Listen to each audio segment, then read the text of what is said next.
এই যে বর্তমান সমাজে এত সুসাইড অ্যাটেম্প্ট হচ্ছে, এত মানুষ আত্মহত্যা করে মরে যাচ্ছে, মানুষের মধ্যে ডিপ্রেশন, হতাশা, টেনশন, এর প্রকৃত কারণ কি?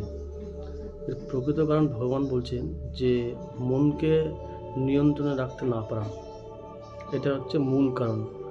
কেন মানুষের ডিজায়ার দিন দিন বাড়ছে, আমার এটা চাই, ওটা চাই, এই চাই, আমি এটা না হলে থাকবো না, ওটা না হলে বাঁচবো না, আমার ওই মেয়েটাকে চাই, ওই বস্তুটাকে চাই। তা মনকে মানুষ নিয়ন্ত্রণ করতে পারছে না। আর মানুষ ভাবছে যে আমার মন যা চাই সেই মনের কথা অনুযায়ী আমাকে চলতে হবে।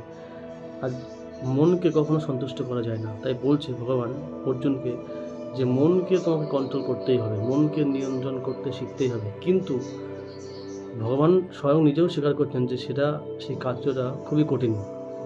তখন ভগবান অর্জুনকে বলছে, শ্রী ভগবান উবাচ, এটা হচ্ছে গীতার 6 নম্বর অধ্যায় 35 নম্বর শ্লোক। অসংশয় মহাবাহ মনো দুর্নিগ্রহম চলম অভ্যাসেন তু কুন্তেয় বৈরাগ্যেন চ গৃহতে। অনুবাদে বলছে, পরমেশ্বর ভগবান বললেন, হে মহাবাহ, মন যে দুর্দমনীয় ও চঞ্চল তাতে কোনো সন্দেহ নেই, কিন্তু হে কুন্তেয়, ক্রমশ অভ্যাস এবং বৈরাগ্যের দ্বারা মনকে বশীভূত করা যায়। তাৎপর্যে প্রভুপাদ লিখছেন, অবাধ্য মনকে সংযত করা যে কত কঠিন তা অর্জুন বুঝতে পেরেছিলেন। প্রভুপাদ অনেকে মহারাজ বলেন যে মনটা হচ্ছে একটা পাগলা কুকুরের মতন, মানে ও কখন যে কী চাই সেটা বোঝা মুশকিল। মন যা চাই সেটা তুমি তাকে পাইয়ে দেবে, তারপরে সে সেই মন সেখান থেকে সরে গিয়ে অন্য আরেকটা জিনিস পাবে, কামনা করবে। তাই মনকে কখনো সন্তুষ্ট করা যায় না। আবার অনেক সময় উদাহরণ দেয় যে ঘোড়ার মতন, ঘোড়াকে যেমন প্রথমে বশ করাটা খুব কঠিন, কিন্তু একবার বশ করতে পারলে তারপরে সেই ঘোড়া কিন্তু তোমার কথা অনুযায়ী চলবে, তুমি তখন ঘোড়ার উপরে বসে সাফারি করতে পারবে। বলছে যে অবাধ্য মনকে সংযত করা যে কত কঠিন তা অর্জুন বুঝতে পেরেছিলেন। ভগবানও সেই কথা স্বীকার করলেন, কিন্তু সেই সঙ্গে ভগবান জানিয়ে দিলেন যে অভ্যাস এবং বৈরাগ্যের দ্বারা তা সম্ভব। সেই অভ্যাসটি কি? বর্তমান কলিযুগে তীর্থবাস, পরমাত্মার ধ্যান, মন ও ইন্দ্রিয়গুলির নিগ্রহ, ব্রহ্মচর্য, নির্জন বাস আদি কঠোর বিধিবিধান পালন করা সম্ভব নয়। প্রথমত সম্ভব না তো কিছু করা। ব্রহ্মচর্য, যে কেউ ব্রহ্মচর্য পালন করতে পারবে না চাইলেই। যে কেউ নিজের মনগুলিকে, নিজের পঞ্চ ইন্দ্রিয়গুলিকে নিয়ন্ত্রণ করতে পারবে না, পরমাত্মার ধ্যান করতে পারবে না। এটা আগে হতো, কিন্তু এখন বর্তমান সমাজে এগুলি করা সম্ভব নয়। কিন্তু কৃষ্ণ ভবনামৃত অনুশীলন করার ফলে নববিধা ভগবত ভক্তি সাধন করা যায়।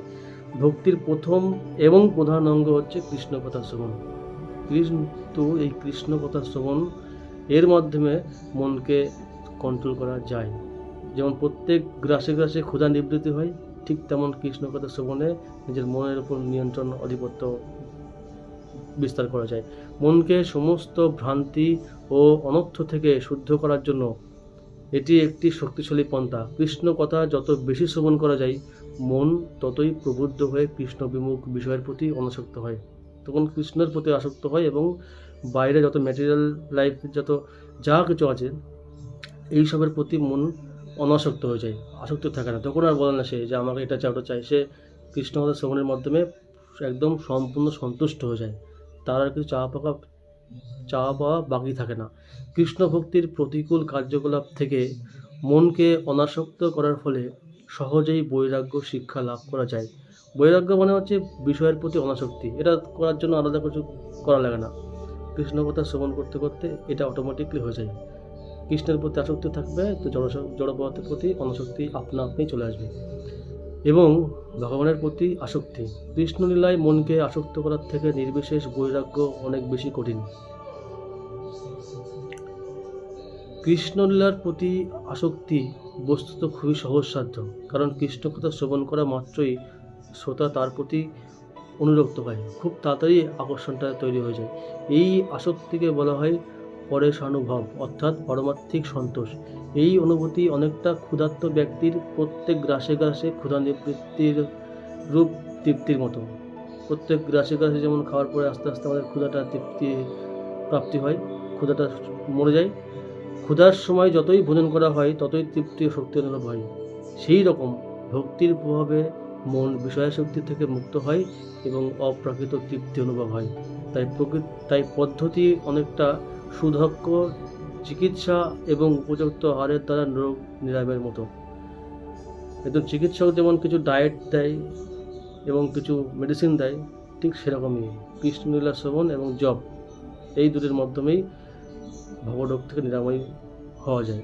ভগবান শ্রীকৃষ্ণের চিন্ময় লীলা শ্রবণ করা হচ্ছে উন্মুক্ত মনের সুদক্ষ চিকিৎসা এবং কৃষ্ণ প্রসাদ হচ্ছে ভবরোগ নিরাময়ের উপযুক্ত পথ্য। এই সর্বাঙ্গীন চিকিৎসা হচ্ছে কৃষ্ণ ভাবনামৃত। মনকে খুব সহজেই কন্ট্রোল করা যায় একমাত্র কৃষ্ণ কথা শ্রবণ এবং কৃষ্ণ প্রসাদ, এই দুটির মাধ্যমে।